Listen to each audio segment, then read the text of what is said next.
ಮೊದಲ ಸುದ್ದಿ ತಮಿಳುನಾಡಿನಲ್ಲಿ ಆದಂತಹ ಬೆಳವಣಿಗೆ. ತಮಿಳುನಾಡಿನಲ್ಲಿ ಒಂದು ಐತಿಹಾಸಿಕ ಜಯವನ್ನ ವಿಜಯ್ ಅವರ ಟಿವಿಕೆ ಪಡೆದುಕೊಂಡಿತ್ತು. ಅದಾದ ನಂತರ ಸರ್ಕಾರ ರಚನೆ ಮಾಡೋದಕ್ಕೆ ಅವರು ಪಟ್ಟಂತಹ ಪ್ರಯಾಸಗಳನ್ನ ಪ್ರತಿನಿತ್ಯವೂ ಕೂಡ ನೋಡ್ತಾ ಬಂದ್ವಿ. ಅದೆಲ್ಲದಕ್ಕೂ ಕೂಡ ಕೊನೆಯಾಗಿ ಇವತ್ತು ವಿಜಯ್ ದಳಪತಿ ತಮಿಳುನಾಡಿನ 24ನೇ ಮುಖ್ಯಮಂತ್ರಿಯಾಗಿ ಅಧಿಕಾರ ಸ್ವೀಕಾರ ಮಾಡಿದ್ದಾರೆ. ಹಾಗಾದರೆ ಇವತ್ತಿನ ತಮಿಳುನಾಡಿನ ಬೆಳವಣಿಗೆ ರಾಷ್ಟ್ರ ರಾಜಕಾರಣಕ್ಕೆ ಒಂದು ದಿಕ್ಸೂಚಿ ಆಗುತ್ತಾ? ಇಂಥದ್ದೊಂದು ಯಕ್ಷ ಪ್ರಶ್ನೆ ಇದೆ. 2019ರ ಕರ್ನಾಟಕದ 2018ರ ಸರ್ಕಾರ 2019ರ ಲೋಕಸಭಾ ಚುನಾವಣೆಗೆ ಒಂದು ಮುನ್ನುಡಿ ಬರೆಯುವ ಪ್ರಯತ್ನವನ್ನು ಮಾಡಿತ್ತು. ಮಹಾಗಠಬಂಧನ್ ರಚನೆ ಆಗಿತ್ತು. ಅದರ ಮಾದರಿಯಲ್ಲೇ ತಮಿಳುನಾಡಿನ ರಾಜಕಾರಣ ಸಾಗುತ್ತಾ? ಅದು ರಾಷ್ಟ್ರ ರಾಜಕಾರಣಕ್ಕೆ ಒಂದು ಸಂದೇಶ ಕೊಡುತ್ತಾ? ಇಂಥದ್ದೊಂದು ಕುತೂಹಲ ಇದೆ. ಹಾಗಾದ್ರೆ ಇವತ್ತೇನೆಲ್ಲ ಬೆಳವಣಿಗೆಗಳಾಯಿತು, ಡೀಟೇಲ್ಸ್ ನೋಡ್ತಾ ಹೋಗೋಣ. ಇನ್ನು ಎರಡನೆಯ ಸುದ್ದಿ, ಇವತ್ತು ದಳಪತಿ ವಿಜಯ್ ಮುಖ್ಯಮಂತ್ರಿಯಾಗಿ ಪ್ರಮಾಣ ವಚನ ಸ್ವೀಕಾರ ಮಾಡಿದ್ರು. ಆದರೆ ಅವರ ಪತ್ನಿ ಸೇರಿದಂತೆ ಅವರ ಕುಟುಂಬಸ್ಥರು ಭಾಗವಹಿಸಲಿಲ್ಲ, ತಂದೆ ಮತ್ತು ತಾಯಿಯನ್ನು ಹೊರತುಪಡಿಸಿದಂತೆ. ಆದರೆ ಈ ಸಮಾರಂಭದಲ್ಲಿ ಭಾಗಿಯಾಗಿದ್ದವರು ತ್ರಿಷಾ. ಯಾವ ತ್ರಿಷಾ ಅವರ ಜೊತೆಗೆ ವಿಜಯ್ ಡೇಟಿಂಗ್ ಮಾಡ್ತಾ ಇದ್ದಾರೆ ಎನ್ನುವಂತಹ ಸುದ್ದಿಗಳು ಬಂದಿತ್ತು. ಅದೇ ತ್ರಿಷಾ ಅವರು ಇವತ್ತು ಸಾಂಪ್ರದಾಯಿಕ ಬಟ್ಟೆಯನ್ನು ತೊಟ್ಟು ಪ್ರಮಾಣ ವಚನ ಸ್ವೀಕಾರ ಸಮಾರಂಭದಲ್ಲಿ ಭಾಗವಹಿಸಿದರು. ಇದೀಗ ಆ ಸಂಬಂಧದ ಬಗ್ಗೆ, ಆ ಜೋಡಿಯ ಬಗ್ಗೆ ಮತ್ತೆ ವ್ಯಾಪಕವಾದಂತಹ ಚರ್ಚೆಗಳು ಸಾಮಾಜಿಕ ಜಾಲತಾಣದಲ್ಲಿ ಆಗ್ತಾ ಇದೆ. ಹಾಗಾದ್ರೆ ಕುಟುಂಬ ಮತ್ತು ತ್ರಿಷಾ ಕೃಷ್ಣನ್ ಇವರ ನಡುವೆ ಆಗ್ತಾ ಇರುವಂತಹ ತಿಕ್ಕಾಟಗಳೇನು, ಸಾಮಾಜಿಕ ಜಾಲತಾಣದಲ್ಲಿ ಆಗ್ತಾ ಇರುವಂತಹ ಬೆಳವಣಿಗೆಗಳು, ಡೀಟೇಲ್ಸ್ ನೋಡ್ತಾ ಹೋಗೋಣ. ಇನ್ನು ಮೂರನೇ ಸುದ್ದಿ, ಯುದ್ಧಕ್ಕೆ ಸಂಬಂಧಪಟ್ಟಂತ ಸುದ್ದಿ. ನಾವು ರಾಜಕಾರಣದಲ್ಲಿ ಶತ್ರುವಿನ ಶತ್ರು ಮಿತ್ರ ಅಂತ ಹೇಳ್ತೀವಿ. ಅದು ಜಾಗತಿಕ ಪೊಲಿಟಿಕ್ಸ್ಗೂ ಕೂಡ ಅಪ್ಲೈ ಆಗುತ್ತೆ. ಅಮೆರಿಕಾದ ಶತ್ರು ಇರಾನ್, ರಷ್ಯಾದ ಮಿತ್ರ ಇರಾನ್. ಶತ್ರುವಿನ ಶತ್ರು ರಷ್ಯಾಗೆ ಅಮೆರಿಕ ಶತ್ರು, ಶತ್ರುವಿನ ಶತ್ರು ಮಿತ್ರ ಎನ್ನುವಂತೆ ಇದೀಗ 5,000 ಡ್ರೋನ್ಗಳನ್ನು ರಷ್ಯಾ ಇರಾನ್ಗೆ ಪೂರೈಕೆ ಮಾಡಿದೆ ಅಂತೆ. ಆ ಡ್ರೋನ್ಗಳ ಮುಖಾಂತರ ಅಮೆರಿಕಾದ ಮೇಲೆ ಕಣ್ಗಾವಲು ಇಡುವಂತಹ ಪ್ರಯತ್ನ ಆಗ್ತಾ ಇದೆ ಅಂತೆ. ಹಾಗಾದ್ರೆ ಈ ಡ್ರೋನ್ಗಳ ಮಹತ್ವವೇನು, ರಷ್ಯಾ ಏನು ಸಾಧನೆ ಮಾಡೋದಕ್ಕೆ ಹೊರಟಿದೆ, ಡೀಟೇಲ್ಸ್ ನೋಡ್ತಾ ಹೋಗೋಣ. ಇನ್ನು ನಾಲ್ಕನೇ ಸುದ್ದಿ, ಇತ್ತೀಚೆಗೆ ಇದೇ ಜಿ ಕನ್ನಡ ನ್ಯೂಸ್ DNA ಒಂದು ಪ್ರಮುಖ ಸುದ್ದಿಯನ್ನು ನಾವು ವಿಶ್ಲೇಷಣೆ ಮಾಡಿದ್ವಿ. ಉತ್ತರ ಕೊರಿಯಾದಿಂದ 9 ಜನರ ತಂಡವೊಂದು ಆ ದೇಶವನ್ನ ಪರಾರಿಯಾಗಿ ಅಲ್ಲಿಯ ನಾಯಕತ್ವಕ್ಕೆ ಚಳ್ಳೆ ಹಣ್ಣು ತಿನ್ನಿಸಿ ದಕ್ಷಿಣ ಕೊರಿಯಾಕ್ಕೆ ಬಂದಿತ್ತು ಅಂತ. ಅದು ಹೆಂಗೆ ಆಗಿತ್ತು, 10 ವರ್ಷಗಳ ಜರ್ನಿ ಅನ್ನೋದ್ರ ಬಗ್ಗೆ ನಾವು ಡೀಟೇಲ್ಸ್ ನೋಡಿದ್ವಿ. ಆದರೆ ಇದೀಗ ಅದೇ ಉತ್ತರ ಕೊರಿಯಾ ದಕ್ಷಿಣ ಕೊರಿಯಾ ಮತ್ತು ಅಮೆರಿಕಾವನ್ನ ಟಾರ್ಗೆಟ್ ಮಾಡಿಕೊಂಡು ಒಂದು ಹೊಸ ತಿದ್ದುಪಡಿಯನ್ನು ಸಂವಿಧಾನಕ್ಕೆ ತಂದಿದೆ. ಯಾವ ಪರಮಾಣು ವಿಚಾರಕ್ಕಾಗಿ ಇರಾನ್ ಮತ್ತು ಅಮೆರಿಕಾದ ನಡುವೆ ಹಗ್ಗ ಜಗ್ಗಾಟಗಳು, ಫೈಟಿಂಗ್ಗಳು ನಡೀತಾ ಇದೆಯೋ, ಅದೇ ಪರಮಾಣು ವಿಚಾರದಲ್ಲಿ ಸಾಂವಿಧಾನಿಕವಾಗಿ ಒಂದು ತಿದ್ದುಪಡಿ ತರುವ ಮುಖಾಂತರ ದಕ್ಷಿಣ ಕೊರಿಯಾ ಮತ್ತು ಅಮೆರಿಕಕ್ಕೆ ಟಕ್ಕರ್ ಕೊಡೋ ಪ್ರಯತ್ನವನ್ನು ಉತ್ತರ ಕೊರಿಯಾ ಮಾಡ್ತಾ ಇದೆ. ಸ್ವಯಂ ಆಗಿ ಪರಮಾಣುಗಳು ಸ್ಫೋಟ ಆಗುವಂತಹ ನಿಟ್ಟಿನಲ್ಲಿ ಉತ್ತರ ಕೊರಿಯಾ ಒಂದು ಆಲೋಚನೆ ಮಾಡಿದೆ. ಹಾಗಾದ್ರೆ how it is possible, details ನೋಡ್ತಾ ಹೋಗೋಣ. ಇನ್ನು ಮತ್ತೊಂದು ಸುದ್ದಿ, ಪಾಕಿಸ್ತಾನದ ಸುದ್ದಿ. ಪಾಕಿಸ್ತಾನ ಆರ್ಥಿಕವಾಗಿ ಜರ್ಜರಿತವಾಗಿ ಹೋಗ್ಬಿಟ್ಟಿದೆ, ಹಳ್ಳ ಹಿಡಿದು ಹೋಗ್ಬಿಟ್ಟಿದೆ ಅಂತೆಲ್ಲ ನಾವು ಮಾತನಾಡ್ತಾ ಇದ್ವಿ. ಮತ್ತೊಂದು ಭಯಾನಕ ಸುದ್ದಿ ಅಂತ ಹೇಳಿದ್ರೆ, ಪಾಕಿಸ್ತಾನದ ಮಿತ್ರ ದೇಶವಾಗಿರುವಂತಹ UAEಯಲ್ಲಿ 5,000 ಪಾಕಿಸ್ತಾನಿ ಮುಸಲ್ಮಾನರನ್ನ ಅಲ್ಲಿಂದ ಗಡೀಪಾರು ಮಾಡಲಾಗಿದೆ. ತನ್ನ ಅತಿ ಹೆಚ್ಚು ವಿದೇಶಿ ಹಣವನ್ನು ಅವಲಂಬನೆ ಮಾಡಿರುವಂತಹ UAEಯಿಂದ ಇಂಥದ್ದೊಂದು ದೊಡ್ಡ ಪಲಾಯನ ಆಗ್ತಾ ಇದೆ. ಇದರ ಮುಖಾಂತರವೂ ಕೂಡ ಪಾಕಿಸ್ತಾನಕ್ಕೆ ಹೊಡೆತ ಬೀಳ್ತಾ ಇದೆ. ಹಾಗಾದ್ರೆ ಏನಾಗುತ್ತೆ ಪಾಕಿಸ್ತಾನದ ಕತೆ, ಎಲ್ಲ ಸುದ್ದಿಗಳನ್ನು ಕೂಡ ಡೀಟೇಲ್ಸ್ ಆಗಿ ನೋಡ್ತಾ ಹೋಗೋಣ. ಮೊದಲ ಸುದ್ದಿ, ತಮಿಳುನಾಡಲ್ಲಿ ವಿಜಯ್ ದರ್ಬಾರ್.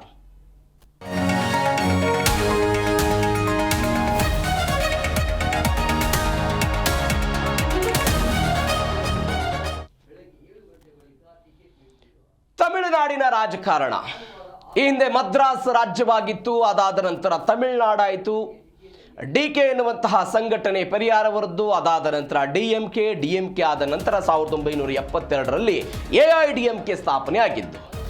ಎರಡು ಪಕ್ಷಗಳ ನಡುವೆ ಎರಡು ಧ್ರುವಗಳಂತೆ ಅಲ್ಲಿಯ ರಾಜಕಾರಣ ಪ್ರತಿ ಚುನಾವಣೆಯಲ್ಲೂ ಕೂಡ ಆಗ್ತಾ ಬರ್ತಾ ಇತ್ತು. ನೀವು ವಿಧಾನಸಭಾ ಚುನಾವಣೆ ತೆಗೆದುಕೊಳ್ಳಿ, ಲೋಕಸಭಾ ಚುನಾವಣೆಯನ್ನು ತೆಗೆದುಕೊಳ್ಳಿ, ಎರಡೂ ಚುನಾವಣೆಗಳಲ್ಲೂ ಕೂಡ ಎರಡು ಪಕ್ಷಗಳ ನಡುವೆ ದೊಡ್ಡ ಪೈಪೋಟಿ ಇರ್ತಾ ಇತ್ತು. ಆದರೆ 2024 ಫೆಬ್ರವರಿ 2ನೇ ತಾರೀಕಿಗೆ ತಮಿಳುನಾಡಿನ ರಾಜಕಾರಣದಲ್ಲಿ ಒಂದು ಹೊಸದೊಂದು ಪಾರ್ಟಿ ಉಗಮವಾಯಿತು. ಅದೇ ದಳಪತಿ ವಿಜಯ್ ಅವರ TVK ಎನ್ನುವಂತಹ ಪಾರ್ಟಿ. ಈ ಪಾರ್ಟಿಯನ್ನು ಮೊದಲು ಇದು ಟೈಮ್ ಪಾಸ್ ಪಾರ್ಟಿ ಅಂತಲೂ ಕೂಡ ಕರೆದ್ರಂತೆ. ಇದು ಈಗ ಹುಡ್ತಾ ಇರುವಂತಹ ಕೂಸು ಅಂತಲೂ ಕೂಡ ಅದನ್ನು ಅಲ್ಲಗಳೆಯುವ ಪ್ರಯತ್ನಗಳಾಯಿತು. ಆದರೆ 2026ರ ಚುನಾವಣಾ ಫಲಿತಾಂಶ ಎಲ್ಲವನ್ನೂ ಕೂಡ ಅಳಸಾಕಿದ್ದನ್ನು ನಾವು ನೋಡಿದ್ವಿ. ತಮಿಳುನಾಡಿನ ರಾಜಕೀಯ ಇತಿಹಾಸದಲ್ಲೇ ಮೊಟ್ಟ ಮೊದಲ ಬಾರಿಗೆ ಪಕ್ಷವನ್ನು ಸ್ಥಾಪನೆ ಮಾಡಿ 2 ವರ್ಷಕ್ಕೆ ಅಧಿಕಾರ ಬಂದಿದ್ದಾರೆ ಇದೇ ದಳಪತಿ ವಿಜಯ್. ಇವತ್ತು ಪ್ರಮಾಣ ವಚನ ಸ್ವೀಕಾರ ಮಾಡಿದ್ರು. ಟಿವಿಕೆ 107 ಗೆದ್ದಿತ್ತು. ಅದಾದ ನಂತರ ಕಾಂಗ್ರೆಸ್ನವರ 5 ಸಪೋರ್ಟು, ಸಿಪಿಐಎಂ, ಅದರ ಜೊತೆಗೆ IUML ಮುಸ್ಲಿಂ ಲೀಗ್ ಕೂಡ ಅವರಿಗೆ ಸಪೋರ್ಟ್ ಮಾಡಿತು. ಕಾಂಗ್ರೆಸ್ DMK ಜೊತೆಗಿತ್ತು, IUML ಕೂಡ DMK ಜೊತೆಗಿತ್ತು, CPM ಕೂಡ DMK ಜೊತೆಗೆ ಮೈತ್ರಿಯನ್ನು ಮಾಡಿಕೊಟ್ಟಿದ್ದಂತಹ ಪಾರ್ಟಿಗಳು. ಮೇ 4ನೇ ತಾರೀಕಿಗೆ ಚುನಾವಣಾ ಫಲಿತಾಂಶ ಬಂದ ನಂತರ ದೊಡ್ಡ ಹೈಡ್ರಾಮಾಗಳು ತಮಿಳುನಾಡಲ್ಲಾಗಿತ್ತು. ಎಲ್ಲ ಹೈಡ್ರಾಮಾಗಳನ್ನು ಎದುರಿಸಿಕೊಂಡು ಇವತ್ತು ವಿಜಯ್ ತಮಿಳುನಾಡಿನ ಮುಖ್ಯಮಂತ್ರಿಯಾಗಿ ಆಯ್ಕೆ ಆಗಿದ್ದಾರೆ. ಹಾಗಾದ್ರೆ ಏನೇನಾಯಿತು ಬೆಳವಣಿಗೆ ಅನ್ನೋದನ್ನು ನೋಡ್ತಾ ಹೋಗೋದಾದ್ರೆ, ದ್ರಾವಿಡ ನೆಲದಲ್ಲಿ ಇದೀಗ ದಳಪತಿ ದರ್ಬಾರ್ ಶುರುವಾಗಿದೆ. ಅಕ್ಷರಶಃ ದಳಪತಿ ದರ್ಬಾರ್ ಇದು. ನಾನು ಅವಾಗಲೇ ಹೇಳಿದ ಹಾಗೆ DMK ತತ್ವ ಸಿದ್ಧಾಂತವೂ ಕೂಡ ದ್ರಾವಿಡ ನೆಲಗಟ್ಟಿನಲ್ಲೇ ಇತ್ತು. AIDMK ತತ್ವ ಸಿದ್ಧಾಂತವೂ ಕೂಡ ದ್ರಾವಿಡ ನೆಲಗಟ್ಟಿನಲ್ಲೇ ಇತ್ತು. ದ್ರಾವಿಡ ನೆಲಗಟ್ಟಿನಲ್ಲೇ ಇದ್ದಂಥ ಈ ಸಿದ್ಧಾಂತಗಳನ್ನು ಇವರು ಮರೆಮಾಸ್ತಾ ಇದ್ದಾರೆ, ಜನರಿಗೆ ಮೋಸ ಮಾಡ್ತಾ ಇದ್ದಾರೆ ಅಂತ ಹೊಸ ಅಲೆ ಸೃಷ್ಟಿ ಮಾಡಿದವರು ವಿಜಯ್. ಅದೇ ಕಾರಣಕ್ಕಾಗಿ ಇವತ್ತು ಅವರು ಅಧಿಕಾರಕ್ಕೆ ಬಂದಿದ್ದಾರೆ. ತಮಿಳುನಾಡಿನ 24ನೇ ಮುಖ್ಯಮಂತ್ರಿಯಾಗಿ ಜೋಸೆಫ್ ವಿಜಯ್ ಪ್ರಮಾಣ ವಚನವನ್ನು ಸ್ವೀಕಾರ ಮಾಡಿದ್ರು. 1967ರಲ್ಲಿ ಕಾಮರಾಜ್ ಅವರ ಕಾಂಗ್ರೆಸ್ ಸರ್ಕಾರದ ಪತನದ ನಂತರ DMK ದರ್ಬಾರ್ ಶುರುವಾಗಿತ್ತು. ಅದಾದ ನಂತರ AIDMK ಅಧಿಕಾರಕ್ಕೆ ಬಂತು. AIDMK 2016ರಲ್ಲಿ ಪುನರಪಿ ಅಧಿಕಾರಕ್ಕೆ ಬರುವ ಮುಖಾಂತರ 34 ವರ್ಷಗಳ ಐತಿಹಾಸಿಕ ದಾಖಲೆಯನ್ನು ಜಯಲಲಿತಾ ಅವರು ಬ್ರೇಕ್ ಮಾಡಿದ್ರು. ಇದೀಗ ವಿಜಯ್ ಮತ್ತೊಂದು ದಾಖಲೆಯನ್ನು ಬ್ರೇಕ್ ಮಾಡಿದ್ದಾರೆ. ಯಾವುದ್ರ ಮುಖಾಂತರ ಅಂತ ಹೇಳಿದ್ರೆ, ತಾವು ಪಕ್ಷವನ್ನು ಸ್ಥಾಪನೆ ಮಾಡಿ 2 ವರ್ಷಗಳಿಗೆ ಅಧಿಕಾರಕ್ಕೆ ಬರೋ ಮುಖಾಂತರ, ಆ ಮುಖಾಂತರ ಕೆಲವೊಂದಿಷ್ಟು ಖ್ಯಾತಿಗೆ ಅವರು ಪಾತ್ರರಾಗಿದ್ದಾರೆ. ತಮಿಳುನಾಡಿನ ಅಲ್ಪಸಂಖ್ಯಾತ ಸಮುದಾಯದ ಮೊದಲ ಮುಖ್ಯಮಂತ್ರಿ ಎನ್ನುವಂತಹ ಖ್ಯಾತಿಗೆ ಪಾತ್ರರಾಗಿದ್ದಾರೆ. ಇದರ ಜೊತೆಗೆ 1,72,26,209 ಮತಗಳನ್ನು ಪಡೆದುಕೊಂಡು DMK ಮತ್ತು AIDMKಗಿಂತಲೂ ಕೂಡ ಅತಿ ಹೆಚ್ಚು ಮತಗಳನ್ನು ಪಡೆದಿದ್ದಾರೆ. 34.92%. ವಿಶೇಷ ಏನು ಅಂತ ಹೇಳಿದ್ರೆ, ನಾವು ಯಾವ ತ್ರಿಷಾ ಬಗ್ಗೆ ಮಾತನಾಡ್ತಾ ಇದ್ವಲ್ಲ, ಇವರ ಜೊತೆಗೆ ಅವರು ಡೇಟಿಂಗ್ನಲ್ಲಿದ್ದಾರೆ, ಸಂಬಂಧ ಹೊಂದಿದ್ದಾರೆ ಅಂತ ಚರ್ಚೆಗಳಾಗ್ತಾ ಇದೆಯಲ್ಲ, ಅವರ ಬರ್ತ್ಡೇಯ ದಿನ ತಮಿಳುನಾಡು ಚುನಾವಣೆಯ ಫಲಿತಾಂಶ ಬಂದಿತ್ತು. ಮೇ 4ನೇ ತಾರೀಕಿಗೆ ಅವ್ರ ಬರ್ತ್ಡೇ. ಇವತ್ತು ತಾಯಂದಿರ ದಿನ ಅಂತ ಆಚರಣೆ ಮಾಡಲಾಗ್ತಾ ಇದೆ. ತಾಯಂದಿರ ದಿನ ಇವತ್ತು ತಮಿಳುನಾಡಿನ ಮುಖ್ಯಮಂತ್ರಿಯಾಗಿ ದಳಪತಿ ವಿಜಯ್ ಪ್ರಮಾಣ ವಚನವನ್ನು ಸ್ವೀಕಾರ ಮಾಡಿದ್ದಾರೆ. ಇವರ ತಂದೆಗೇನೋ 2 ಕನಸಿತ್ತಂತೆ. ಚಂದ್ರಶೇಖರ್ ಅಂತ ಇವರ ತಂದೆ, ಅವರು ಕೂಡ ಸಿನಿಮಾ ಬ್ಯಾಕ್ಗ್ರೌಂಡ್ನಿಂದ ಬಂದಂಥ ವ್ಯಕ್ತಿ. ಅವ್ರಿಗೆ 2 ಕನಸಿತ್ತಂತ. ಅವರು ಅದ್ರ ಬಗ್ಗೆ ಮಾತನಾಡಿದ್ದಾರೆ. ಏನಂತ, ನನ್ನ ಮಗ ರಜನಿಕಾಂತ್ನಂತೆ ಒಬ್ಬ ಸ್ಟಾರ್ ನಟನಾಗಿ ಬೆಳಿಬೇಕು. ಸ್ಟಾರ್ ನಟನಾಗಿ ಬೆಳೆದ್ರು, ಅದ್ದೂರಿ ಸಿನಿಮಾಗಳನ್ನು ಕೊಟ್ಟರು.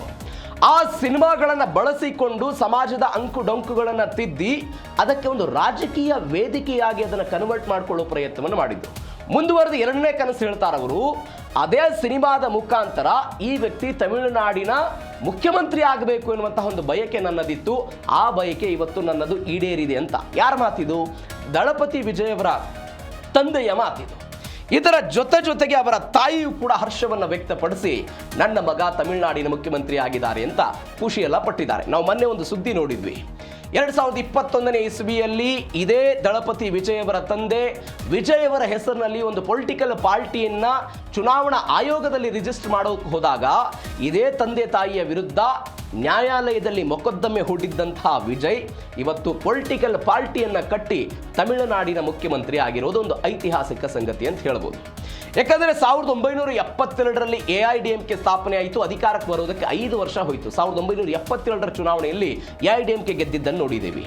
ಆದರೆ ಅನೇಕ ವರ್ಷಗಳಿಂದ ವಿಜಯ್ ಅವರು ಸಾಮಾಜಿಕ ಚಟುವಟಿಕೆಗಳಲ್ಲಿ ತಮ್ಮ ಅಭಿಮಾನಿಗಳನ್ನು ಕರಗತ ಮಾಡುವ ಮುಖಾಂತರ ಚುನಾವಣಾ ವೇದಿಕೆಯನ್ನಾಗಿ ಮಾಡಿಕೊಂಡಿದ್ರು. ಅದೆಲ್ಲವೂ ಕೂಡ ಒಪ್ಪಿಕೊಳ್ಳಬಹುದಾದಂಥ ಸಂಗತಿ. ಆದರೆ ಒಂದು ಸ್ಥಳೀಯ ಸಂಸ್ಥೆಗಳ ಚುನಾವಣೆಯಲ್ಲಿ TVKಯ ಹೆಸರನ್ನು ಬಳಸಿಕೊಂಡು ಚುನಾವಣೆಯನ್ನು ಗೆದ್ದಿದ್ದರೆ ಹೊರತು ಯಾವುದೇ ಸಾರ್ವತ್ರಿಕ ಚುನಾವಣೆಯಲ್ಲಿ ಸ್ಪರ್ಧಿಸಿ ಸೋತಿದ್ದಂತಹ ಉದಾಹರಣೆಗಳಿರಲಿಲ್ಲ. ಆದರೆ ಏಕಾಏಕಿಯಾಗಿ ವಿಧಾನಸಭಾ ಚುನಾವಣೆಯಲ್ಲಿ ಗೆದ್ದು ಇದೀಗ ತಮಿಳುನಾಡಿನ 24ನೇ ಮುಖ್ಯಮಂತ್ರಿಯಾಗಿ ದಳಪತಿ ವಿಜಯ್ ಇವತ್ತಿನಿಂದ ಅಧಿಕಾರವನ್ನು ಶುರು ಮಾಡಿರೋದು. ಇದು ದಳಪತಿ ವಿಜಯ್ ಅವರಿಗೆ ಸಂಬಂಧಪಟ್ಟಂತಹ ಸಂಪೂರ್ಣವಾದಂತಹ ಡೀಟೇಲ್ಸು. ಇದರ ಜೊತೆಗೆ ಪ್ರಮಾಣ ವಚನ ಸ್ವೀಕಾರ ಆಯಿತು. ಪಾದಾರ್ಪಣೆಯಲ್ಲೇ ಪವರ್ಫುಲ್ ಮಾತುಕತೆಗಳನ್ನೆಲ್ಲ ಹೇಳಿದ್ದಾರೆ. ಪವರ್ಫುಲ್ ಆಗಿದ್ದಾರೆ ವಿಜಯ್. ಹೆಂಗಾಯಿತು ಪವರ್ಫುಲ್? 108 ಸ್ಥಾನವನ್ನು ಗೆದ್ದು ಅತಿ ದೊಡ್ಡ ಸಿಂಗಲ್ ಲಾರ್ಜೆಸ್ಟ್ ಪಾರ್ಟಿಯಾಗಿ ತಮಿಳುನಾಡಲ್ಲಿ ಬಂದಿದ್ದನ್ನು ನಾವು ನೋಡಿದ್ದೀವಿ.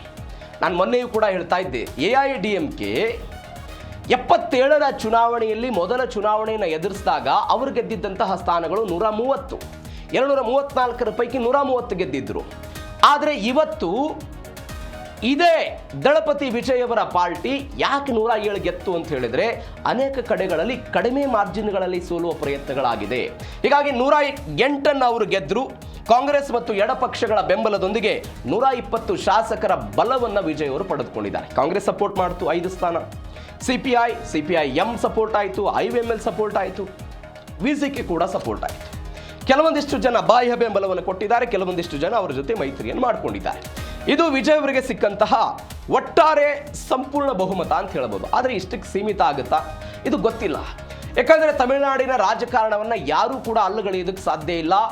ಮೊನ್ನೆ ಒಂದು ಸುದ್ದಿ ಬಂದಿತ್ತು, DMK ಮತ್ತು AIADMK ಜೊತೆಗೆ ಮೈತ್ರಿ ಆಗಬಹುದು, ಆ ಮುಖಾಂತರ TVKನ ಅಧಿಕಾರದಲ್ಲಿ ಇಡಬಾರದು ಅನ್ನುವ ಕಾರಣಕ್ಕಾಗಿ ಅಂತ. ಕೇವಲ 120 ಬಹುಮತ ಅಂದರೆ 118 ಬೇಕು, ಎಕ್ಸ್ಟ್ರಾ 2 ಜನ ಇದ್ದಾರೆ. ನಾಳೆ ಹೆಚ್ಚು ಕಡಿಮೆ ಏನಾದರೂ ಆದರೆ ಮೊನ್ನೆ ಸ್ಟಾಲಿನ್ ಅವರ ಹೇಳಿಕೆಯನ್ನು ನೀವು ನೋಡಿದ್ರಿ, 6 ತಿಂಗಳ ನಂತರ ನಾವೇನಾದರೂ ಮಾಡಬಹುದು, 6 ತಿಂಗಳ ತನಕವೂ ಕೂಡ ನಾನೇನು ಮಾಡೋದಿಲ್ಲ ಅಂತ. ಹೀಗಾಗಿ ರಾಜಕೀಯ ಅನುಭವ ಇಲ್ಲದೆ ಇರುವಂತಹ ವ್ಯಕ್ತಿ ಇದನ್ನು ಹೇಗೆ ಸಂಭವ ಮ್ಯಾನೇಜ್ ಮಾಡ್ಕೊಂಡು ಹೋಗ್ತಾರೆ ಅನ್ನೋದು ಸದ್ಯಕ್ಕಿರುವಂತಹ ಪ್ರಶ್ನೆ. 67ರ ನಂತರ ದ್ರಾವಿಡೇತರ ಪಕ್ಷದ ಆಳ್ವಿಕೆಯಲ್ಲಿ ಬಂದಿರೋದು DMK ಮತ್ತು AIADMKಯ ಹೊರತಾಗಿಯೂ ಕೂಡ ಇದನ್ನು ಗೆಲ್ಲಿಸೋ ಪ್ರಯತ್ನವನ್ನು ಮಾಡಿದ್ದಾರೆ. ಇದರ ಜೊತೆಗೆ ಮತ್ತೊಂದು ಬೆಳವಣಿಗೆ ಅಂತ ಹೇಳಿದ್ರೆ, ನಾನು ಅವಾಗಲೇ ಹೇಳ್ತಾ ಇದ್ದೆ, 72ರಲ್ಲಿ ಸ್ಥಾಪನೆ ಆದಂಥ AIADMK 77ರಲ್ಲಿ 130 ಬಂತು. ಆದರೆ ವಿಜಯ್ ಅವರ ಪಾರ್ಟಿ ಯಾಕೆ ಆಗಲಿಲ್ಲ ಅಂತ ನೀವು ಗಮನಿಸಬೇಕಾದ ಸಂಗತಿ ಅಂತ ಹೇಳಿದರೆ, ಒಂದು ಕ್ಷೇತ್ರ ತಿರುಕ್ಕೈಲ್ಲೂರು ಅಂತ, ಆ ಕ್ಷೇತ್ರದಲ್ಲಿ ಕೇವಲ 285 ಮತಗಳಿಂದ TVK ಅಭ್ಯರ್ಥಿ ಸೋತಿದ್ದಾರೆ. ಕೇವಲ 285. ಕುಳಿತಲೈ ಅಂತ ಅಲ್ಲಿ 579 ಮತಗಳಿಂದ ಸೋತಿದೆ TVK ಅಭ್ಯರ್ಥಿ. ಪಳನಿ ಎನ್ನುವಂಥ ಕ್ಷೇತ್ರದಲ್ಲಿ 693 ಮತಗಳಿಂದ ಅಂತರದಿಂದ ಸೋತಿದ್ದಾರೆ. ಈ ಕಡಿಮೆ ಮಾರ್ಜಿನಲ್ಲಿ ಗೆದ್ದಿದ್ದಾರೆ. ಮತ್ತೊಂದು ಗಮನಿಸಬೇಕಾದ ಸಂಗತಿ ಅಂತ ಹೇಳಿದರೆ, TVKಯ 12 ಅಭ್ಯರ್ಥಿಗಳು ಕೇವಲ 2000 ಮತಗಳ ಅಂತರದಿಂದ ಸೋತಿದ್ರೆ, 19 ಅಭ್ಯರ್ಥಿಗಳು ಕೇವಲ 5000 ಮತಗಳಿಂದ ಸೋತಿದ್ದಾರೆ. ಇದು TVKಗೆ ದೊಡ್ಡ ಹೊಡೆತವನ್ನು ಕೊಟ್ಟಿದೆ ಅಂತ ಹೇಳಲಾಗ್ತಾ ಇದೆ. ಈ TVKಗೆ ಈ ಹೊಡೆತವನ್ನು ಕೊಟ್ಟಾಗಲೂ ಕೂಡ ಅವರು ಈ ಪ್ರಯತ್ನವನ್ನು ಮಾಡಿದ್ದಾರೆ. ಮತ್ತೊಂದು ಕಡೆ ಸಿನಿಮಾ ಗ್ಲಾಮರ್ನಿಂದ ಜನಸೇವೆಯ ಪಥಕ್ಕೆ ದಳಪತಿ ಅದ್ದೂರಿ ಎಂಟ್ರಿ ಕೊಟ್ಟಿರುವುದು. ಈ ಹಿಂದೆ ನಾವು ಗಮನಿಸಬೇಕಾದ ಸಂಗತಿ ಅಂತ ಹೇಳಿದರೆ, ಅಣ್ಣಾದುರೈ DMK ಸ್ಥಾಪನೆ ಮಾಡೋದಕ್ಕಿಂತ ಮೊದಲು DK ಎನ್ನುವಂಥ ಸಾಮಾಜಿಕ ಸಂಘಟನೆ ಪೆರಿಯಾರ್ ಅವ್ರದ್ದೇನಿತ್ತು, ಅದರಲ್ಲಿ ಸಂಘಟಿತರಾಗಿ ಕೆಲಸ ಮಾಡಿ DMK ಸ್ಥಾಪನೆ ಆಯಿತು. 69ರಲ್ಲಿ ಅಣ್ಣಾದುರೈ ಮೃತಪಟ್ಟಾಗ ಮುಖ್ಯಮಂತ್ರಿ ಆದಂತಹ ಕರುಣಾನಿಧಿಯವರು ಯಾರ ಜೊತೆಗಿದ್ರು? ಅಣ್ಣಾದುರೈ ಅವರ ಜೊತೆಗಿದ್ರು. ಅಣ್ಣಾದುರೈ ಅವರ ಜೊತೆಗಿದ್ದಂಥ ಕರುಣಾನಿಧಿ ಮುಖ್ಯಮಂತ್ರಿ ಆದರು. ಅದಾದ ನಂತರ MGR ಬಂದರು. ಕರುಣಾನಿಧಿ ಜೊತೆಗೆ ಸಂಪರ್ಕ, ಅಣ್ಣಾದುರೈ ಜೊತೆಗೆ ಸಂಪರ್ಕ ಇತ್ತು, ಅವರು ಮುಖ್ಯಮಂತ್ರಿ ಆದರು. MGR ನಂತರ ಜಯಲಲಿತಾ ಏನು ರಾಜಕಾರಣಕ್ಕೆ ಬಂದರು, ಮುಖ್ಯಮಂತ್ರಿ ಆದರು. ಅವರು ಕೂಡ MGR ಅವರ ಜೊತೆಗೆ ಪಳಗಿದಂತಹ ವ್ಯಕ್ತಿತ್ವ ಆಗಿತ್ತು. ಆದರೆ ವಿಜಯ್ ಅವರ ವ್ಯಕ್ತಿತ್ವ ಹಾಗಿಲ್ಲ. ಇದು ಗಮನಿಸಬೇಕಾದಂತಹ ಸಂಗತಿ. MK ಸ್ಟಾಲಿನ್ ಅವರ ತಂದೆ ಕರುಣಾನಿಧಿ ರಾಜಕೀಯ ಕುಟುಂಬದಿಂದ ಬಂದಂತಹ ವ್ಯಕ್ತಿ, ಅವರು ರಾಜ್ಯದ ಮುಖ್ಯಮಂತ್ರಿ ಆದರು. ಆದರೆ ವಿಜಯ್ ಅವರ ವಿಚಾರದಲ್ಲಿ ಹಾಗಿಲ್ಲ. ವಿಜಯ್ ರಾಜಕೀಯೇತರ ಕುಟುಂಬದಿಂದ ಬಂದಂತಹ ವ್ಯಕ್ತಿ, ಸಿನಿಮಾ ರಂಗದಿಂದ ಬಂದಂತಹ ವ್ಯಕ್ತಿ. ಇದೀಗ ಆ ಗ್ಲಾಮರ್ನಿಂದ ಅವರು ಸದ್ಯಕ್ಕೆ ತಮಿಳುನಾಡಿನ ಮುಖ್ಯಮಂತ್ರಿಯಾಗಿ ಪ್ರಮಾಣ ವಚನವನ್ನು ಸ್ವೀಕಾರ ಮಾಡಿದ್ದಾರೆ. ಆ ಮುಖಾಂತರ ತಮಿಳುನಾಡಿನ ಜನ ಹೇಗೆ ಸಿನಿಮಾ ನಟರನ್ನ ಆರಾಧನೆ ಮಾಡ್ತಾ ಇದ್ರು, ಒನ್ಸ್ ಅಗೇನ್ ಅಂಥದ್ದೇ ಬೆಳವಣಿಗೆ ತಮಿಳುನಾಡಲ್ಲಿ ಆಗಿದ್ದನ್ನು ನಾವು ಗಮನಿಸ್ತಾ ಇದ್ದೀವಿ. ಇದರ ಜೊತೆಗೆ ಮುಖ್ಯಮಂತ್ರಿ ಆದ ತಕ್ಷಣ ವಿಜಯ್ ಖಡಕ್ ಮಾತುಗಳನ್ನು ಹೇಳಿದ್ದಾರೆ. ಪ್ರಮಾಣ ವಚನ ಸ್ವೀಕಾರ ಆದ ನಂತರ ಕೆಲವೊಂದಿಷ್ಟು ಖಡಕ್ ಮಾತುಗಳನ್ನು ಹೇಳಿದ್ದಾರೆ. ಇದು ನನ್ನ ಗೆಲುವಲ್ಲ, ಇದು ತಮಿಳುನಾಡು ಜನರ ಗೆಲುವು ಅಂತೆಲ್ಲ ಹೇಳಿದ್ದಾರೆ. ನಾನು ರಾಜಕೀಯ ಕುಟುಂಬದಿಂದ ಬಂದಿಲ್ಲ, ನನಗೆ ಒಂದು ಕಾಲಾವಕಾಶ ಬೇಕು, ನನಗೊಂದಿಷ್ಟು ಸಮಯ ಬೇಕು ಅಂತ ಹೇಳಿದ್ದಾರೆ. ನಾನು ದೇವರಲ್ಲ, ನಾನು ನಿಮ್ಮವನು ಅಂತ ಹೇಳಿದ್ದಾರೆ. ನಾನು ರಾಜ್ಕುಮಾರನಲ್ಲ, ಕೇವಲ ಸಹಾಯಕ ನಿರ್ದೇಶಕನ ಮಗ ಅಂತೆಲ್ಲ ಅವರು ಮಾತನಾಡಿದರು. ಹಿಂದಿನ ಸರ್ಕಾರಗಳಿಂದ ರಾಜ್ಯ ಸಂಪೂರ್ಣವಾಗಿ ಖಾಲಿಯಾಗಿ ಹೋಗ್ಬಿಟ್ಟಿದೆ. 10 ಲಕ್ಷ ಕೋಟಿ ರೂಪಾಯಿ ಸಾಲದ ಸುಳಿಯಲ್ಲಿ ಅವರು ರಾಜ್ಯವನ್ನು ಸಿಲುಕಿಸಿಬಿಟ್ಟಿದ್ದಾರೆ ಅಂತೆಲ್ಲ ಮಾತನಾಡಿದರು. ಅಂದರೆ ಇವರು ರಾಜಕಾರಣಕ್ಕೆ ಬರೋದಕ್ಕಿಂತ ಮೊದಲು ಆ್ಯಕ್ಟರ್ ಆಗಿದ್ರಲ್ಲ, ಆ ಸಮಯದಲ್ಲೂ ಕೂಡ ಕೆಲವೊಂದಿಷ್ಟು ಸಿನಿಮಾಗಳಲ್ಲಿ ತಮಿಳುನಾಡಿನ ಅನೇಕ ಉಚಿತ ಯೋಜನೆಗಳನ್ನು ಟೀಕೆ ಮಾಡಿಯೇ ಸಿನಿಮಾಗಳನ್ನು ಮಾಡಿದರು. ಈ ಸಿನಿಮಾದ ಕಾರಣಕ್ಕಾಗಿಯೇ AIADMK ಆಗಿರ್ಬೋದು, DMK ಆಗಿರ್ಬೋದು, ಅವುಗಳನ್ನು ಆ ಸೀನ್ಗಳನ್ನು ಕಟ್ ಮಾಡಬೇಕು ಅಂತ ತಮಿಳುನಾಡಲ್ಲಿ ಪ್ರತಿಭಟನೆ ಮಾಡಿದ್ದನ್ನು ನೋಡಿದ್ದೀವಿ. ಆದರೆ ಇದೀಗ ಅವರು ಸದ್ಯಕ್ಕೆ ಹಣ ದುರುಪಯೋಗ ಆಗಿದ್ದರ ಬಗ್ಗೆ ಎಲ್ಲ ಮಾತನಾಡಿದ. ಅವರು ಹೇಳಿದ್ದಾರೆ, 2016-17ರಲ್ಲಿ ರಾಜ್ಯದ ಒಟ್ಟಾರೆ ಸಾಲ 2.8 ಲಕ್ಷ ಕೋಟಿ ರೂಪಾಯಿ ಇತ್ತು. 2.8 ಲಕ್ಷ ಕೋಟಿ ರೂಪಾಯಿ ಇತ್ತು ಅಂದರೆ ಜಯಲಲಿತಾ ಅವರು ಮುಖ್ಯಮಂತ್ರಿ ಆಗಿದ್ದಂತಹ ಸಮಯದಲ್ಲಿ. ಆದರೆ ಇವತ್ತು 2026ರಲ್ಲಿ ಅಂದರೆ ಕಳೆದ 10 ವರ್ಷಗಳಲ್ಲಿ ಸರಿಸುಮಾರು 8 ಲಕ್ಷ ಕೋಟಿ ರೂಪಾಯಿ ತಮಿಳುನಾಡಿನ ಸಾಲ ಹೆಚ್ಚಳ ಆಗಿದೆ. ಆ ಮುಖಾಂತರ 10.6 ಲಕ್ಷ ಕೋಟಿ ರೂಪಾಯಿಗೆ ಅದು ಏರಿಕೆ ಆಗಿದೆ. ಹಾಗಾದರೆ ಈ ಹಣ ಹೇಗೆ ಏರಿಕೆ ಆಯಿತು? ತಮಿಳುನಾಡಿನ ಈ ಹಿಂದಿನ ಸರ್ಕಾರಗಳು ಹಣವನ್ನು ಎಲ್ಲಿ ಲೂಟಿ ಹೊಡೆದಿವೆ? ಇವತ್ತು ತಮಿಳುನಾಡಿನ ಸರ್ಕಾರದ ಪರಿಸ್ಥಿತಿಗಳು ಏನಾಗಿದೆ, ಏನು ಎತ್ತ ಅನ್ನೋದ್ರ ಬಗ್ಗೆ ಎಲ್ಲದರ ಬಗ್ಗೆ ಶೀಘ್ರದಲ್ಲೇ ಒಂದು ನಾವು ಶ್ವೇತಪತ್ರವನ್ನು ಹೊರಡಿಸ್ತೀನಿ ಅಂತ ವಿಜಯ್ ಮಾತನಾಡಿದ್ದಾರೆ.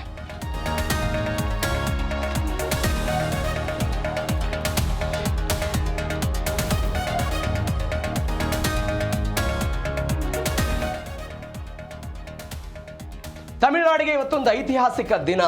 ದಳಪತಿ ವಿಜಯ್ ಮುಖ್ಯಮಂತ್ರಿಯಾಗಿ ಪ್ರಮಾಣ ವಚನ ಸ್ವೀಕಾರ ಮಾಡಿರೋದು. ಏನೇನಾಯಿತು ಬೆಳವಣಿಗೆ? ಪ್ರಮಾಣ ವಚನ ಸ್ವೀಕಾರ ಸಮಾರಂಭ ಹೆಂಗಾಯಿತು ತೆಗೆದುಕೊಂಡಿದ್ದಾರೆ, ಒಂದ್ಸರಿ ಅದನ್ನು ನೋಡ್ಬಿಡೋಣ.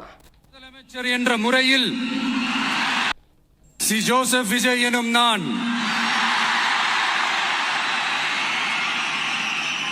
தமிழ்நாட்டு அரசின் முதலமைச்சர் என்ற முறையில் எனது கவனத்திற்குள்ளாவதும் தெரிய வருவதுமான எந்த பொருளையும் முதலமைச்சரின் கடமைகளை உரியவாறு நிறைவேற்ற தேவையான அளவுக்கன்றி ஒருவரிடமோ பலரிடமோ நேர்முகமாகவோ மறைமுகமாகவோ அறிவிக்கவோ வெளிப்படுத்தவோ மாட்டேன் என்று ஆண்டவன் மீது ஆணையிட்டு உறுதிமொழிகிறேன்.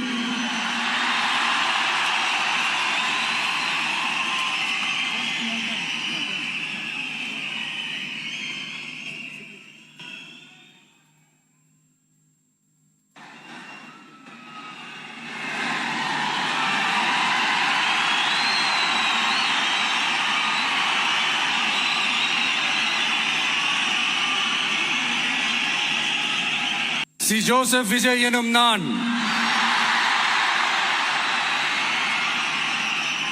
தமிழ்நாட்டு அரசின் முதலமைச்சர் என்ற முறையில் எனது கவனத்திற்குள்ளாவதும் தெரிய வருவதுமான எந்த பொருளையும் முதலமைச்சரின் கடமைகளை உரியவாறு நிறைவேற்ற தேவையான அளவுக்கன்றி ஒருவரிடமோ பலரிடமோ நேர்முகமாகவோ மறைமுகமாகவோ அறிவிக்கவோ வெளிப்படுத்தவோ மாட்டேன் என்று ஆண்டவன் மீது ஆணையிட்டு உறுதிமொழிகிறேன்.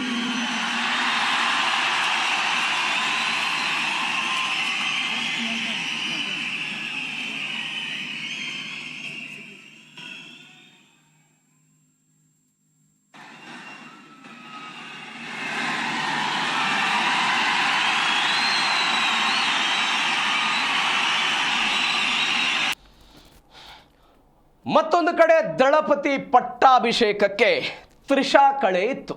ಅಂದರೆ ತ್ರಿಷಾ ಅವರು ಬಂದಿದ್ರು ಇವತ್ತು. ಏನೇನಾಯಿತು ಏನು ಎತ್ತ ನೋಡೋದಾದರೆ, ದೀರ್ಘಕಾಲದ ಸಹ ನಟಿ ತ್ರಿಷಾ ಕೃಷ್ಣನ್ ಬಂದಿದ್ದರು. ಮೊನ್ನೆ ಅವ್ರ ಬಗ್ಗೆ ನಾವು ಡೀಟೇಲ್ಸ್ ಆಗಿ ನೋಡಿದ್ದೀವಿ. ಮತ್ತೊಂದು ಕಡೆ ಅವ್ರದ್ದು ಏನೇನಾಗಿದೆ ಅನ್ನೋದ್ರ ಬಗ್ಗೆ ಡೀಟೇಲ್ಸ್ ನೋಡ್ತಾ ಹೋಗೋಣ. ಇವತ್ತು ತ್ರಿಷಾ ಕೃಷ್ಣನ್ ಅವರು ಬಂದಿದ್ದರು. ವೇದಿಕೆ ಮುಂಭಾಗದಲ್ಲೆಲ್ಲ ನೀಲಿ ಬಣ್ಣದ ಒಂದು ರೇಷ್ಮೆ ಸೀರೆಯಲ್ಲಿ ಅವರು ಮಿನುಗಿದ್ರು, ವಿಶ್ ಮಾಡಿದರು. ಹೀಗಾಗಿ ಅವರು ಹಿಂದೆ ತಿರುಪತಿಗೆ ಹೋಗಿದ್ದರು, ವಿಜಯ್ ಅವರು ಗೆಲ್ಲಬೇಕು ಅಂತ ಪ್ರಾರ್ಥನೆ ಮಾಡಿದ್ರು ಅನ್ನುವಂಥ ಎಲ್ಲ ಸುದ್ದಿಗಳನ್ನು ನೋಡಿದ್ದೀವಿ. ಹೀಗಾಗಿ ಇವತ್ತು ಪ್ರಮಾಣ ವಚನ ಸ್ವೀಕಾರ ಸಮಾರಂಭಕ್ಕೆ ಅವರು ಹಾಜರಾಗಿದ್ದರು. ವಿಜಯ್ಗೆ ಶುಭ ಹಾರೈಸುವುದಕ್ಕೆ ಒಂದು ವಿಶೇಷ ಅತಿಥಿ ಆಗಿ ತ್ರಿಷಾ ಅವರು ಆಗಮಿಸಿದ್ರು. ಒಂದು ಗ್ಲಾಮರ್ ಟಚ್ ಕೊಟ್ಟಿದ್ದಾರೆ. ಒಂದು ರಾಜಕೀಯ ಕಾರ್ಯಕ್ರಮ ಇದು. ರಾಹುಲ್ ಗಾಂಧಿ ಸೇರಿದಂತೆ ಅನೇಕ ನಾಯಕರೆಲ್ಲ ಇದ್ದರು ಆ ಕಾರ್ಯಕ್ರಮದಲ್ಲಿ. ಒಂದು ಪೊಲಿಟಿಕಲ್ ಕಾರ್ಯಕ್ರಮ. ತಮಿಳುನಾಡಿನ ಮುಖ್ಯಮಂತ್ರಿಯಾಗಿ ಒಂದು ಐತಿಹಾಸಿಕ, ಸಹಜವಾಗಿ ಅನೇಕ ವರ್ಷಗಳಿಂದ ಸಿನಿಮಾ ರಂಗದಲ್ಲಿದ್ದವರು, ಅವರ ಸಂಬಂಧದ ಬಗ್ಗೆ ಚರ್ಚೆಗಳಾಗ್ತಾ ಇದೆ. ಇಂತಹ ಸಮಯದಲ್ಲಿ ತ್ರಿಷಾ ಕೃಷ್ಣನ್ ಅವರು ಆ ವೇದಿಕೆ ಕಾರ್ಯಕ್ರಮದಲ್ಲಿ ಹಾಜರಿದ್ದರು, ಮುಂದೆ ಕುಳಿತಿದ್ರು. ಅದಾದ ನಂತರ ಗ್ಲಾಮರ್ ಟಚ್ ಕೊಟ್ಟರು. ಐಸ್ ಬ್ಲೂ ಮತ್ತು ಕಾಂಜೀವರಂ ಸೀರೆಯನ್ನು ಧರಿಸಿ ತ್ರಿಷಾ ಕೃಷ್ಣನ್ ಅವರೆಲ್ಲ ಕಾರ್ಯಕ್ರಮಕ್ಕೆ ಬಂದಿದ್ದರು. ಮಲ್ಲಿಗೆ ಮುಡಿದಿದ್ರು, ಡೈಮಂಡ್ ರೂಬಿ ಚೋಕರನ್ನು ಧರಿಸಿದ್ರು. ಅದಾದ ನಂತರ ತಾಯಿ ಉಮಾಕೃಷ್ಣನ್ ಅವರ ಜೊತೆಗೆ ಅವರು ಕಾರ್ಯಕ್ರಮಕ್ಕೆ ಬಂದಿದ್ದರು. ನೀವು ದೃಶ್ಯದಲ್ಲಿ ಅದನ್ನೆಲ್ಲವನ್ನು ಕೂಡ ಗಮನಿಸ್ತಾ ಇದ್ದೀರಿ. ಅಂದರೆ ಅವರ ಆಶಯ ಕೂಡ ಅದಾಗಿತ್ತು, ಅವರು ಮುಖ್ಯಮಂತ್ರಿ ಆಗಬೇಕು ಅಂತ. ಹೀಗಾಗಿ ಅವರ ಗೆಲುವಿಗಾಗಿಯೂ ಕೂಡ ಅವರೆಲ್ಲ ಪ್ರಾರ್ಥನೆಯನ್ನು ಮಾಡಿದ್ರು. ಆ ಪ್ರಾರ್ಥನೆ ಇದೀಗ ಪ್ರತಿಫಲ ಆಗಿದೆ. ಅದರ ಭಾಗವಾಗಿ ತ್ರಿಷಾ ಕೃಷ್ಣನ್ ಅವರ ಹಾಜರಿ ವ್ಯಾಪಕ ಚರ್ಚೆಗೂ ಕೂಡ ಆಗಿದೆ. ಯಾಕಂದರೆ ಈಗಾಗಲೇ ನಾವು ಮೊನ್ನೆಯೂ ಕೂಡ ನೋಡಿದ್ವಿ, 2 ಕ್ಷೇತ್ರಗಳಲ್ಲಿ ವಿಜಯ್ ಅವರು ಗೆದ್ದಿದ್ದಾರೆ. ಆ ಕ್ಷೇತ್ರಗಳ ಪೈಕಿ ಒಂದರಲ್ಲಿ ತ್ರಿಷಾ ಕೃಷ್ಣನ್ ಸ್ಪರ್ಧೆ ಮಾಡ್ತಾರೆ. ಪೆರಂಬೂರನ್ನು ಅವರು ಉಳಿಸ್ಕೊಂಡಿದ್ದಾರೆ. ತಿರುಚಿಪುರದಲ್ಲಿ ಸ್ಪರ್ಧೆ ಮಾಡ್ತಾರೆ ಎನ್ನುವಂಥ ಸುದ್ದಿಗಳಿದೆ. ವಚನ ಅಂದರೆ ಪ್ರಮಾಣ ವಚನ ಸ್ವೀಕಾರವಂತಹ ಸಮಯದಲ್ಲಿ ಒಂದು ಚಪ್ಪಾಳೆ ತಟ್ತಾ ಸಹಜ ಸಹಜವಾಗಿ ಅವರ ತಂದೆ ತಾಯಿ ಎಷ್ಟು ಖುಷಿ ಪಟ್ಟಿದ್ದಾರೆ, ಇವರು ಕೂಡ ಅದೇ ಪರಿಪ್ರಮಾಣದಲ್ಲಿ ಖುಷಿ ಪಟ್ಟಿದ್ದಾರೆ ಎನ್ನುವಂತಹ ಸುದ್ದಿಗಳು ತಮಿಳುನಾಡಿಂದ ಬಂದಿರೋದು. ಹೀಗಾಗಿ ಅವರು ಒಂದು ಸಾಂಪ್ರದಾಯಿಕ ಉಡುಗೆಯಲ್ಲಿ ಅವರೆಲ್ಲ ಭಾಗವಹಿಸಿದ್ರು. ಗಿಲ್ಲಿ, ಕುರು, ಲಿಯೋ ಈ ಎಲ್ಲ ಸಿನಿಮಾಗಳಲ್ಲಿ ಅವರೆಲ್ಲ ಭಾಗವಹಿಸಿದ್ರು. ಇದೀಗ ಅವರು ಹೇಳಿದರು ತಮಿಳುನಾಡಿಗೆ ಇದೊಂದು ಐತಿಹಾಸಿಕ ಕ್ಷಣ ಅಂತೆಲ್ಲ ತ್ರಿಷಾ ಅವರು ಹೇಳಿದ್ದಾರೆ. ಇದು ದಳಪತಿ ಪಟ್ಟಾಭಿಷೇಕಕ್ಕೆ ಒಂದು ತ್ರಿಷಾ ಅವರು ಬಂದು ಆ ಒಂದು ಕಳೆಯನ್ನು ಕೊಟ್ಟಿರೋದು.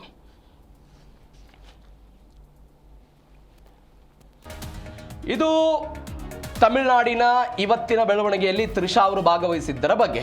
ಇದರ ಜೊತೆಗೆ ಅಧಿಕಾರ ಸಿಕ್ಕ ತಕ್ಷಣ ದಳಪತಿ ವಿಜಯ್ ತ್ರಿಬಲ್ ಧಮಾಕ ಕೊಟ್ಟಿದ್ದಾರೆ ತಮಿಳುನಾಡು ಜನರಿಗೆ. ಸಹಜವಾಗಿ ಯಾವುದಾದ್ರೂ ಮುಖ್ಯಮಂತ್ರಿ ಅಧಿಕಾರಕ್ಕೆ ಬಂದ ತಕ್ಷಣ ಇಂಥದ್ದೊಂದು ಧಮಾಕ ಕೊಡೋ ಪ್ರಯತ್ನವನ್ನು ಮಾಡ್ತಾರೆ. ಕರ್ನಾಟಕದ ಕಾಂಗ್ರೆಸ್ ಸರ್ಕಾರದಲ್ಲೂ ಕೂಡ ನಾವು ನೋಡಿದ್ವಿ. ಮೊದಲ ದಿನವೇ ಇದೀಗ ಒಂದು ಜನಪರ ಕಡತಗಳಿಗೆ ಸಿಎಂ ವಿಜಯ್ ಸಹಿ ಹಾಕಿದ್ದಾರೆ. ಪ್ರತಿ ಮನೆಗೆ 200 ಯೂನಿಟ್ ವಿದ್ಯುತ್ತನ್ನು ನಾವು ಕೊಡ್ತೀವಿ ಅಂತೇನು ಚುನಾವಣಾ ಪೂರ್ವದಲ್ಲಿ ಭರವಸೆಯನ್ನು ಕೊಟ್ಟಿದ್ರು. ಇದೀಗ ಅದನ್ನು ಅವರು ಜಾರಿಗೆ ತಂದಿದ್ದಾರೆ. ಮಹಿಳಾ ರಕ್ಷಣೆಗಾಗಿ ಸಿಂಹ ಪೆನ್ ಎನ್ನುವಂತಹ ಒಂದು ವಿಶೇಷ ಪಡೆಯನ್ನು, ನಮ್ಮಲ್ಲಿ ಹೇಗೆ ಒಂದು ಅಕ್ಕ ಪಡೆ ಅಂತಿದೆ ಮಹಿಳೆಯರ ಸಂರಕ್ಷಣೆಗಾಗಿ, ಮಹಿಳೆಯರ ಹಕ್ಕುಗಳಿಗಾಗಿ, ಅದೆಲ್ಲ ಹೆಂಗೆ ಕೆಲಸ ಮಾಡುತ್ತೆ ಅದೇ ರೀತಿಯಾಗಿ ತಮಿಳುನಾಡಲ್ಲಿ ಸಿಂಹ ಪೆನ್ ಅಂತ ಒಂದು ವಿಶೇಷ ಪಡೆ ರಚನೆ ಮಾಡೋದಾಗಿ, ಮತ್ತೊಂದು ಡ್ರಗ್ಸ್ ಮುಕ್ತ ತಮಿಳುನಾಡಿಗಾಗಿ ಹಗಲಿರುಳು ಕೆಲಸ ಮಾಡ್ತೀನಿ ಅಂತೆಲ್ಲ ಒಂದು ಕಟ್ಟುನಿಟ್ಟಿನ ಆದೇಶವನ್ನು ಮತ್ತು ಅಧಿಕಾರಿಗಳಿಗೆ ಸೂಚನೆ ಕೊಟ್ಟಿದ್ದಾರೆ ಎನ್ನುವಂಥ ಸುದ್ದಿಗಳು ಬಂದಿದೆ. ತಮಿಳುನಾಡಿನ ಚುನಾವಣಾ ಪೂರ್ವದಲ್ಲಿ ಅನೇಕ ಘೋಷಣೆಗಳನ್ನು ಮಾಡಿದ್ರು. ಅದು ಮದುವೆ ಆಗುವವರಿಗೆ ಬಂಗಾರವನ್ನು ಕೊಡೋದರಿಂದ ಹಿಡಿದು ರೈತರ ಸಾಲ ಮನ್ನಾ, ಶೈಕ್ಷಣಿಕವಾಗಿ ನಾವು ಅನೇಕ ಸುಧಾರಣೆಗಳನ್ನು ತರ್ತೀವಿ ಅಂತ ಹೇಳೋದಾಗಿರ್ಬೋದು. ಅದಾದ ನಂತರ ಆರೋಗ್ಯ ಕ್ಷೇತ್ರದಲ್ಲಿ ನಾವು ಮಾಡಬಹುದಾದಂತಹ ಕೆಲಸಗಳ ಬಗ್ಗೆ ಆಗಿರ್ಬೋದು, 200 ಯೂನಿಟ್ ವಿದ್ಯುತ್ ಉಚಿತ ಆಗಿರ್ಬೋದು, ಮಹಿಳೆಯರಿಗೆ ಹಣ ವರ್ಗಾವಣೆ ಆಗಿರ್ಬೋದು, ವರ್ಷಕ್ಕೆ 6 LPG ಸಿಲಿಂಡರ್ಗಳನ್ನು ನಾವು ಕೊಡ್ತೀವಿ ಉಚಿತವಾಗಿ ಅನ್ನುವಂತಹ ಘೋಷಣೆ ಆಗಿರ್ಬೋದು. ಎಲ್ಲ ಘೋಷಣೆಗಳ ಭಾಗವಾಗಿ ಮೊದಲ ಘೋಷಣೆ ಇದೀಗ ಅವರು 200 ಗ್ರಾಂ ವಿದ್ಯುತ್ತನ್ನು ಉಚಿತವಾಗಿ ಕೊಡ್ತೀವಿ ಅಂತ ಹೇಳಿರೋದು. ಇದರ ಜೊತೆಗೆ ಸಿಂಹಪೇನ್ ಅಂತ ಹೇಳಿದರೆ ತಮಿಳುನಾಡಿನ ಭಾಷೆಯಲ್ಲಿ ಅದನ್ನು ಸಿಂಹಪೇನ್ ಅಂತಾರೆ. ಕನ್ನಡದ ಅರ್ಥವನ್ನು ನೋಡೋದಾದ್ರೆ ಸಿಂಹಿಣಿ ಅಂತ ಅರ್ಥ ಆಗುತ್ತದೆ. ಅಂದರೆ ಮಹಿಳೆಯರಿಗೆ ಯಾವುದೇ ತೊಂದರೆಗಳಾದಾಗ ಶೀಘ್ರದಲ್ಲಿ ತಾಂತ್ರಿಕವಾಗಿ ಬಲವರ್ಧನೆ ಆಗಿರುವಂಥ ಈ ಸಂಘಟನೆ, ಇದರೆಲ್ಲರೂ ಕೂಡ ಮಹಿಳಾ ಸಿಬ್ಬಂದಿಗಳೇ ಇರ್ತಾರೆ. ಮಹಿಳೆಯರಿಗೆ, ಯುವತಿಯರಿಗೆ, ವಯಸ್ಸಾದಂತಹ ಮಹಿಳೆಗೆ ಯಾರಿಗೆ ಏನೋ ತೊಂದರೆ ಆದರೂ ಕೂಡ ತತ್ಕ್ಷಣವೇ ಇವರು ಕಾರ್ಯಪ್ರವೃತ್ತರಾಗಿ ಅವರಿಗೆ ಸಹಾಯ ಮಾಡುವಂತಹ ಪ್ರಯತ್ನವನ್ನು ಮಾಡ್ತಾರೆ. GPS ಟ್ರ್ಯಾಕಿಂಗು ಎಲ್ಲವೂ ಸಿಸ್ಟಮ್ ಇದೆ ಅಂತೆ. ನಮ್ಮ ಅಕ್ಕಪಡೆ ಹೆಂಗೆ ಕೆಲಸ ಮಾಡುತ್ತೆ ಯಾಸ್ ಇಟ್ ಈಸ್ ಅದೇ ರೀತಿಯಾಗಿ. ಅದರ ಜೊತೆಗೆ ಡ್ರಗ್ಸ್ ಮುಕ್ತ ತಮಿಳುನಾಡಿಗೆ ಅವರಿಗೆ ಒಂದೇನೋ ಪಣ ತೊಟ್ಟಿದ್ದಾರೆ ಅಂತ ಹೇಳ್ತಿದ್ದಾರೆ. ಅವರು ಸಿನಿಮಾಗಳಲ್ಲೂ ಕೂಡ ಅದ್ರ ಬಗ್ಗೆ ಏನೋ ಮಾತನಾಡಿದ್ರಂತೆ. ಡ್ರಗ್ಸ್ ಮುಕ್ತ ತಮಿಳುನಾಡು ಮಾಡಬೇಕು, ಯುವಕರೆಲ್ಲ ಹಾಳಾಗ್ತಿದ್ದಾರೆ ಅಂತ. ಅದರ ಭಾಗವಾಗಿ ಮೊದಲ ದಿನ ಇಂಥದ್ದೊಂದು ಪ್ರಯತ್ನವನ್ನ ವಿಜಯ್ ಅವರು ಮಾಡಿದ್ದಾರೆ ಅಂತ. ಇದರ ಜೊತೆಗೆ ಸಂಪುಟದಲ್ಲಿ 9 ಜನ ಇದೀಗ ಸಚಿವರಾಗಿರುವುದು. 9 ಜನ ಸಚಿವರಾಗಿದ್ದಾರೆ. ಕೆಲವೊಂದಿಷ್ಟು ವಿಶೇಷತೆ ಇದೆ ಇವತ್ತಿನ ಈ ಸಚಿವ ಸಂಪುಟದಲ್ಲಿ. ಯಾಕಂದರೆ ಸಹಜವಾಗಿ ಆಲ್ಮೋಸ್ಟ್ ಎಲ್ಲರೂ ಕೂಡ TVKಯಿಂದ ಆಯ್ಕೆ ಆದವರಿಗೆ ಎಲ್ರಿಗೂ ಕೂಡ ಸಚಿವ ಸ್ಥಾನ ಸಿಕ್ಕಿರೋದು. 9 ಜನರಿಗೆ ಕೊಟ್ಟಿದ್ದಾರೆ. ಅದರಲ್ಲಿ ಕೆಲವೊಂದಿಷ್ಟು ಜನ ವೈದ್ಯರಿದ್ದಾರೆ, ವಕೀಲರಾಗಿ ಕೆಲಸವನ್ನು ಮಾಡಿಕೊಂಡವರು, ಅದು TVKಗೆ ಕಾನೂನು ಸಲಹೆಗಾರರಾಗಿ ಕೆಲಸ ಮಾಡಿದವರು, ಇವೆಲ್ಲರಿಗೂ ಕೂಡ ಅವಕಾಶವನ್ನು ಕೊಡೋ ಪ್ರಯತ್ನವನ್ನು ಮಾಡಿದ್ದಾರೆ. ದಶಕಗಳ ಅನುಭವವಿರುವ ಹಿರಿಯ ನಾಯಕ KM ಸೆಂಗಟ್ಟಿಯನ್ ಅವರಿಗೂ ಕೂಡ ಸಂಪುಟದಲ್ಲಿ ಅವಕಾಶವನ್ನು ಕೊಡಲಾಗಿದೆ. ವಿಜಯ್ ಆಪ್ತ ಮ್ಯಾನೇಜರ್ ವೆಂಕಟರಮಣ್, ಯುವತಿ ಕೀರ್ತನಾಗೆ ಸಚಿವ ಸ್ಥಾನವನ್ನು ಕೊಡಲಾಗಿದೆ. ಬ್ರ್ಯಾಂಡ್ ಬಿಲ್ಡರ್ ಆದವ್ ಅರ್ಜುನ್ ವಾಗ್ಮಿ, ರಾಜ್ಮೋಹನ್ ಕೈಗಿಯೂ ಕೂಡ ಕೆಲವೊಂದಿಷ್ಟು ಪ್ರಮುಖ ಖಾತೆಗಳನ್ನು ಅಲ್ಲಿ ಕೊಡಲಾಗಿದೆ. ನಾನು ಮಧ್ಯಾಹ್ನವೂ ಕೂಡ ಈ ವಿಚಾರದ ಬಗ್ಗೆ ಮಾತನಾಡ್ತಾ ಇದ್ವಿ. ರಾಜಕೀಯ ಅನುಭವಕ್ಕಿಂತಲೂ ಕೂಡ ಅವರು ಹೇಳಿರೋದು, ರಾಜಕೀಯ ಅನುಭವಕ್ಕಿಂತಲೂ ಕೂಡ ವೃತ್ತಿ ಅನುಭವವನ್ನು ಯಾರು ಹೆಚ್ಚಾಗಿ ಹೊಂದಿದ್ದಾರೆ ಅವರಿಗೆ ಆಯಾ ಕ್ಷೇತ್ರದಲ್ಲಿ.